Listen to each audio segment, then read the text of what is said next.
Okay, so scaling. Yeah, we're going to go to Florida because we've added that state. Part of our plan of scaling was to add states. We're going to go to Florida, pound the ground a little bit, try to build some relationships and get things kick-started. We can buy leads from Florida, and we have people doing things and calling people from Florida, but sometimes some of the world still holds on to the old methods we've talked about, the relationship stuff. So we got to go pacify that a little bit, is my feeling. Well, we were talking about, and we've had John on the radio. John Wright. John Wright. And he is a firm believer in having brick and mortar, but I think his is for a different reason. He specifically onboards people that are new to his industry. And to make a call back to the last video that we did, that is his form of accountability by having them be in there and see them and have them do specific things and work through certain things and work with mentors. So he is building them, and he feels like the best way to build them is to have them there constantly for the accountability aspect. Well, the one thing you left out is he's a computer company. Yes. So of all people that you would think would not need a physical brick and mortar would be a computer support person. Well, he can guarantee speed and reliability of their network while they're there. He is using that brick and mortar for a different reason than I think is his business model, Yeah. which may be something that, we need to look at for Florida. And maybe a brick and mortar is not key to the business, but more key to the personnel in the business that make them feel.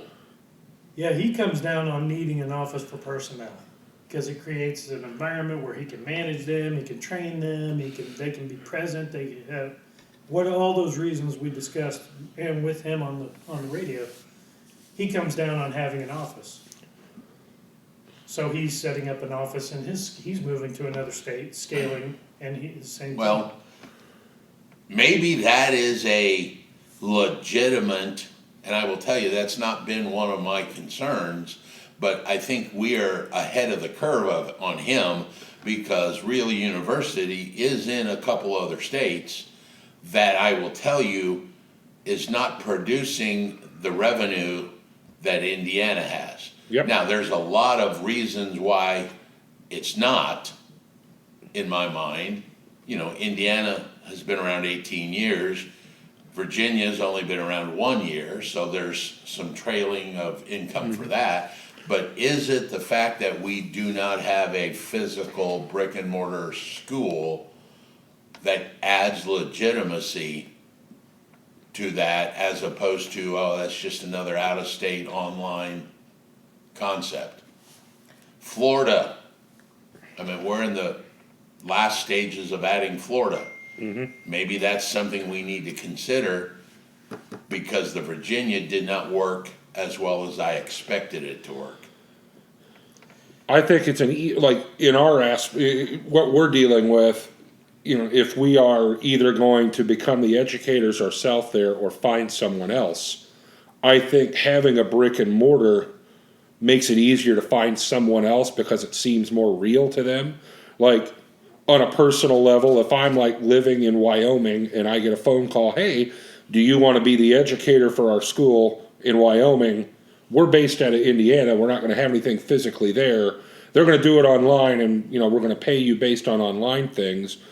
Does that make me feel like I want to put enough into it? Why don't you just give our whole business plan to everybody? Delete. well, Delete. But does this maybe speak to the fact that over the past 10 or 20 years you've built up some goodwill here? Yeah, well, that's a third confounder in this whole thing.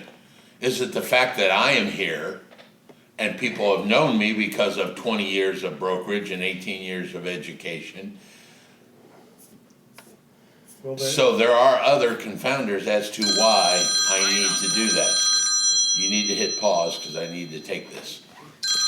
we will be right back after this message. Do you want to know the best kept secret in Johnson County? The Cigar Club of Indiana is a private club of like-minded individuals that enjoy indulging in premium cigars and robust conversations. If you're interested in scheduling your free personal tour, visit cigarclubofindiana.com. That is cigarclubofindiana.com. We look forward to meeting you.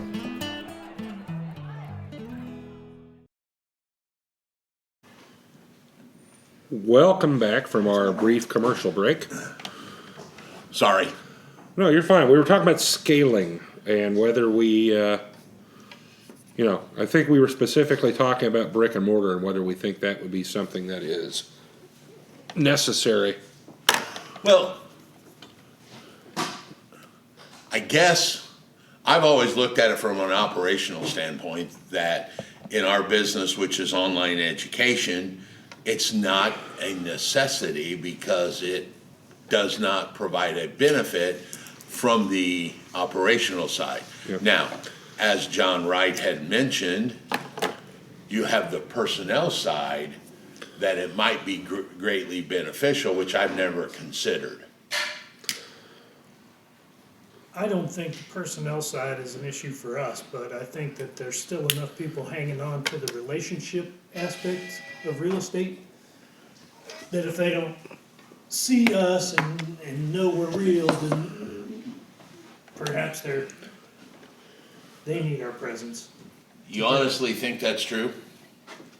I mean, on our radio show, which you can find on YouTube, I ask you the question point blank, how many people have made applications in person versus online, and your answer was 0.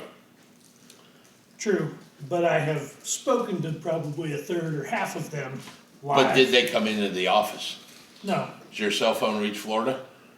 my cell phone reaches, the internet reaches, but I'm saying the other relationships that you need in the business, referral partners is a big part of our business. So those relationships, they have not caught up with us. But couldn't a good salesperson work out of their home, quote unquote? I know none of my agents meet clients in Yes, the office. I could call people down there and achieve the same thing with maybe a less effectiveness, but still, it could happen. Well, I don't even think the calling's the point I'm getting at. If we had 5 agents that quote unquote work from their home to meet and create a relationship with an agent, they could meet them, hey, let me take you to Starbucks or McAllister's for lunch or whatever, and achieve that quasi-looking in person without an actual brick and mortar office. Yeah, so we're not talking about having a brick and mortar office, we're talking about being on the ground to have those meetings, I guess, is in my Well, mind what's I going on. definitely think that we need people down there, personnel down there, least that in are the beginning. repping 5SM. In the beginning, yes. Once things start moving, then the work speaks for itself. I think but to There needs to be. kickstart relationships, it needs to be a little bit of face to face. I will put it this way. While we don't have people that come in, they do go to our website and see an address in a physical place based here. If you have an address in a physical place, whether you actually expect people to come there or not, I do think adds some credence. Oh, they have a Florida office, whether they physically have one that you walk into or not. It could be a phone booth. Also, And as with long as Google, it's there, does Google require physical to have when somebody Googles, hey, mortgage broker, boom, do we have to have a physical presence? I don't believe Google Business requires, it does have a space to put an address in. Well, we show up here in Greenwood. We've got a physical space in Where our Greenwood. office is, yes. Our sub So office. then I guess another question would be, would someone, I mean, theoretically, you could put a Indiana address in your Florida Google business. Would someone then think, like Joe is saying, oh, well, they're not physically in Florida, I don't want to deal with them? I think in real estate, that is real. I think people think they don't know the local market, they're not here, they don't know this or that. So with that thought in mind, as big as Florida is, would someone sitting in Miami have that same feeling toward a physical office that's, say, in Tallahassee, any different than the physical office being in Indiana? Because, I mean, someone in Miami is not gonna drive to Tallahassee. The work can be done remotely, but the knowledge of the market, the local relationship, that stuff is missing. How important it is, I don't know the answer to that, but I would think, I wouldn't wanna hire a Miami realtor to sell my house in Jacksonville, cause they don't know the market in Jacksonville. But that also, like, for example, with what we do, we go to our page and you look at all of our realtors. It would be very easy to put home jurisdiction, like this person's based in Greenwood, this person's based in Fort Wayne, this person's based in Evansville, so people get to see that. So like if we had that same concept in Florida where they saw where those separate agents were and saw that there was a physical address in Florida, does it add more credence that way? Well, I think there's Maybe a not. inherent difference that we're overlooking. Lenders are not regional based, No. where knowing the regional market for the housing is. So what I'm saying is, I tell my agents all the time, legally, we're licensed to sell in Fort Wayne, Indiana. Yeah. Your intelligence should not, because we don't know the market. Yeah. The market. Now, however, a buyer that goes to Five Stones Mortgage that needs an FHA loan in Fort Wayne is the same FHA loan in Indiana. Yes. So that regional knowledge is not as imperative for the mortgage as it is for the real estate. So someone sitting in Tallahassee could do a mortgage in Miami. Absolutely. While the real estate agent probably shouldn't. Yes. So there is that inherent difference about knowing the regional market. So back to the same question.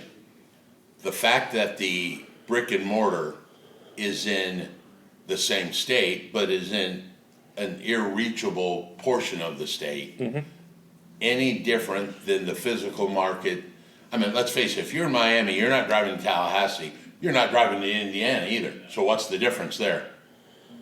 I don't think for us it matters about where the physical office is. I think there's a reason why we're going to Central Florida, and I'll leave it at that. I mean, Central we is like Central. Central Florida. Well, we do, but Central is Central. Yeah, but I guess I'm want to still trying to, in my head, wrap around this whole John Wright concept of helping the people, helping the employees feel more at home.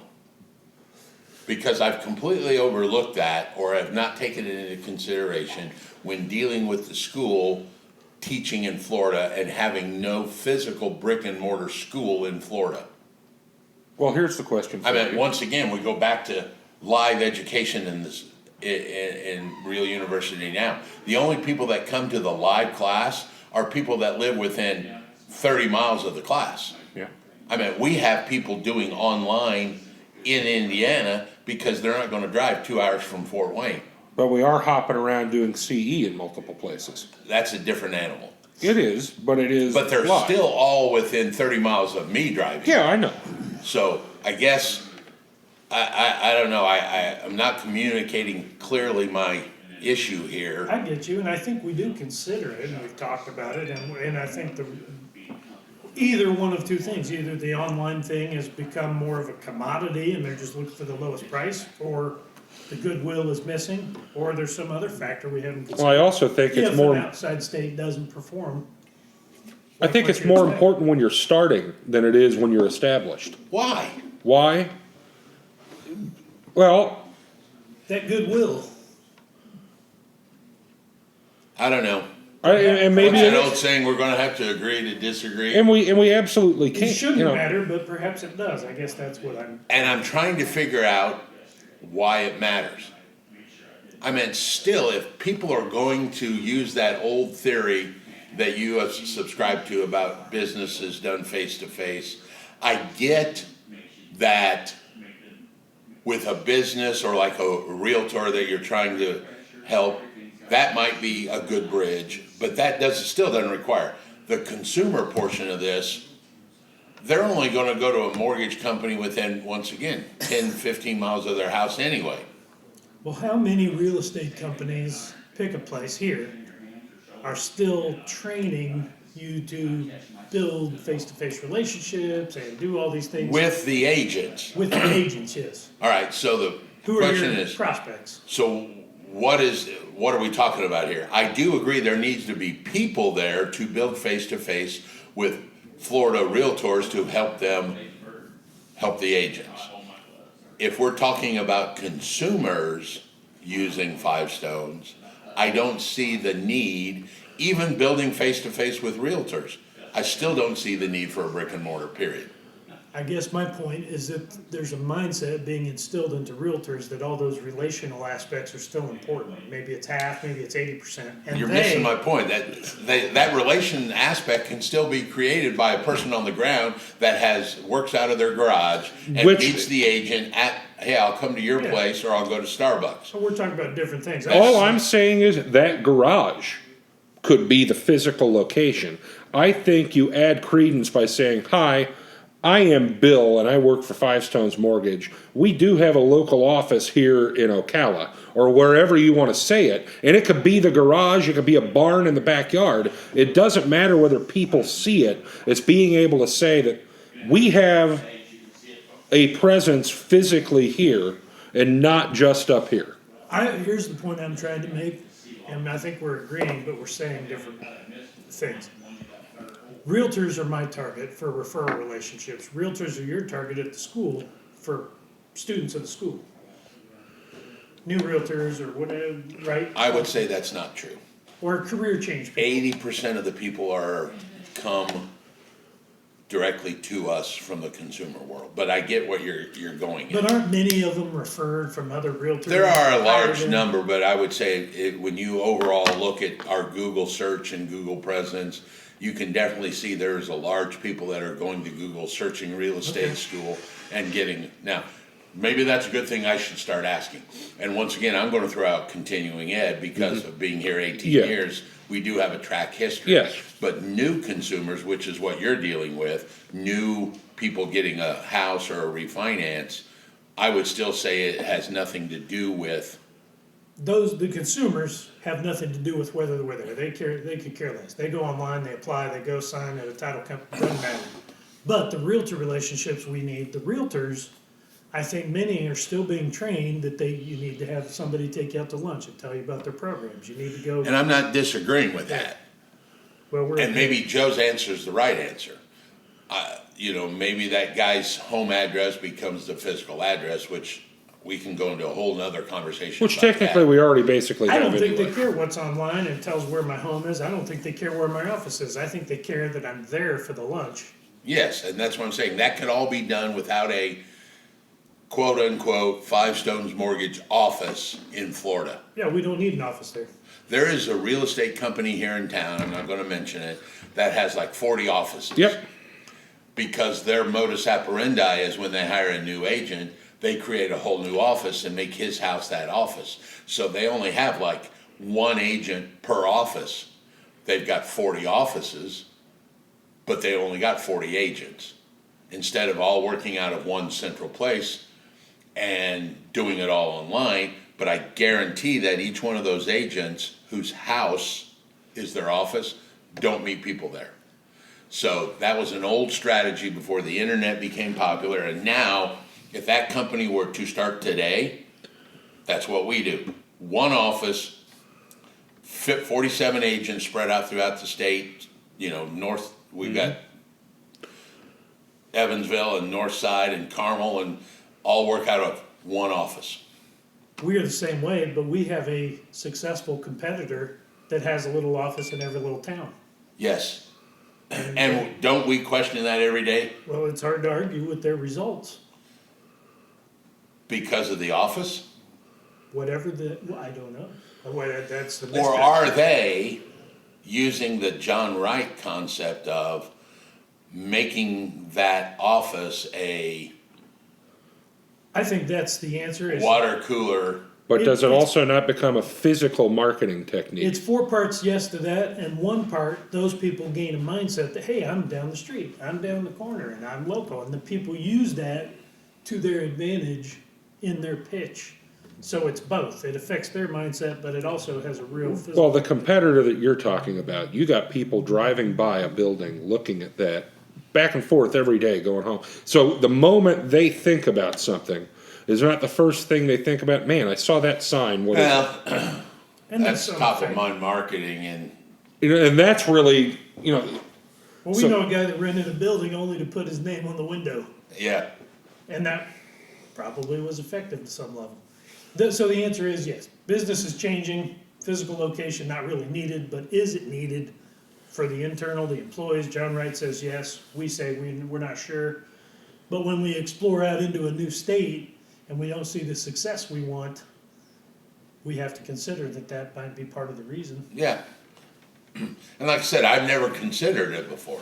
It never really crossed my mind, and maybe I was just blinded to my own thoughts, which is another good management tool that people need to understand, that if you don't know, you don't know, and it's always good to have other people that you can talk to, like John Wright, and because the only thing John has made me do is reconsider all of my previous decisions. They go, oh, is there a facet of that decision I missed? So if you guys are learning anything out of this, one of the things I would learn is if you're a sole business owner, you better get, Reflect on results or data or whatever you no, got. you better get a sounding board. Oh, yeah. yes men don't fix anything. Yeah, well, I mean, here at the club, we just created a steering committee because I did not want to make all the decisions, because obviously, pains me to say it, I don't know everything.